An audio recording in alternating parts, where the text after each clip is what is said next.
Hi, today's daily insight is about study partners.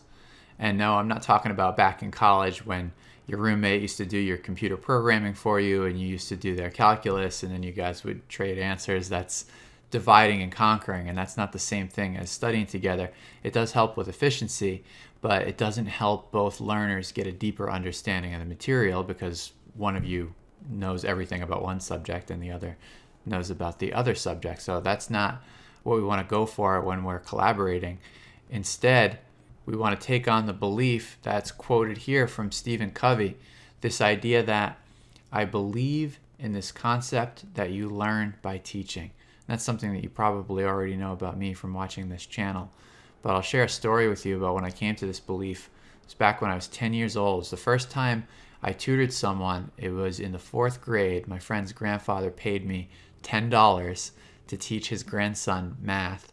And for the first time that I can remember, I was put on the spot to explain something that I knew, but not only what I knew, but why I knew it and how I came to that conclusion, how I figured it out. And to do it in a manner where another person could listen to what I was saying and hopefully understand it, and then independently go away and figure out similar problems on their own when I wasn't present. So I guess in a lot of ways, not much has changed. I'm still trying to do that 20 some years later.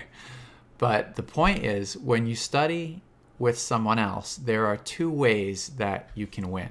And the first, and probably more obvious, is that your study partner knows something you don't. And that's why we tend to want to work with a tutor or a teacher or a professor, somebody with some experience, because they can pass that along to us. And by creating a space that's safe enough to ask questions freely, you can get your questions answered and not waste time on the stuff that you already have a handle on. So it's very efficient. But the second way, and maybe the less obvious, is that you know something your study partner doesn't. Now, at first you may say, well, that's not really helping me be more efficient because now I have to slow down my process to explain something to someone else. But actually, it's more subtle than that. When you field a person's question, you have to listen to what they're really asking.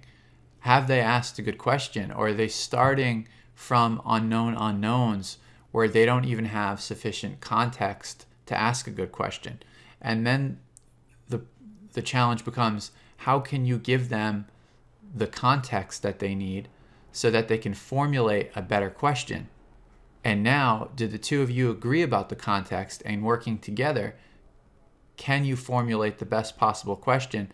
Do you have that foundation to ask questions upon, right? This is not trivial. I would argue that formulating the problem in some cases is more difficult and arguably more valuable than just answering a simple question.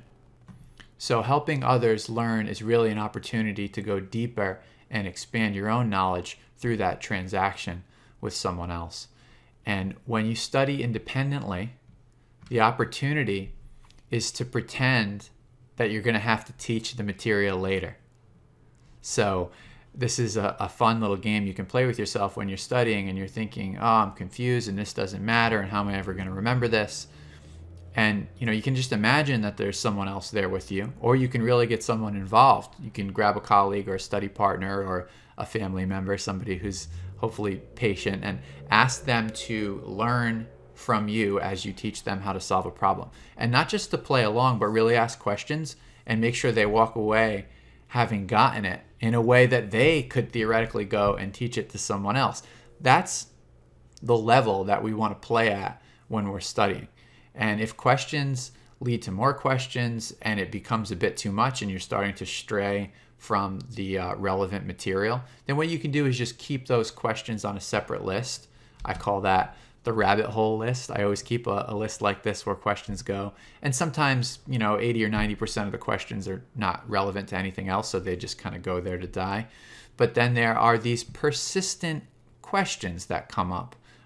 And those are the ones you want to pay attention to, because eventually you have to pursue those. Otherwise, you'll lose your enthusiasm for the material, and that's the last thing we want. And part of studying with another person is sharing that enthusiasm and having a common goal. And that's today's daily insight on study partners.